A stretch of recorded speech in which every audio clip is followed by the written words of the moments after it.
Big pass வீட்டில் ஒரு game ஒன்று இருக்குது. அது என்னன்னா ரிஜிஸ்ட்ரேஷன் கேம். அதாவது அந்த இடத்துல நீங்கள் மட்டும்தான் இருப்பீங்க.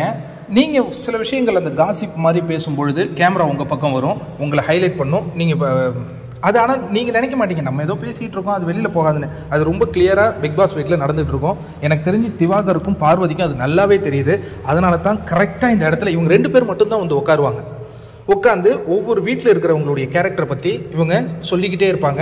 அது மக்கள் மனசில் அதுவும் ஆமாம் உண்மைதாங்க அப்படிங்கிற மாதிரி போய் சேர்ற மாதிரியான நிகழ்வு. என்ன சொல்கிறாரு அப்படின்னா, ஃபஸ்ட்டு வந்து இவன் இருக்கான்ல பிரவீன்ராஜ், அவன் நாமினேஷனுக்கு வரலன்னாலும் நல்லா மாறிட்டு அப்படி நல்லா நடிக்கிறான் தெரியுமா, எல்லாருக்கிட்டையும் நல்லவங்க மாதிரி நடிக்கிறான், அவன் விஷம் அப்படின்னு ஃபஸ்ட்டு அவங்கள பற்றி சொல்கிறாங்க. அடுத்து கமுருதினே, அவன் பார்த்தியா என்னை பார்த்து எப்போ பார்த்தாலும் பாரு, என்னை பார்க்கும்போது சிங்சான்னு காட்டி அவன் உன்னை பாரு சொல்கிறாங்க.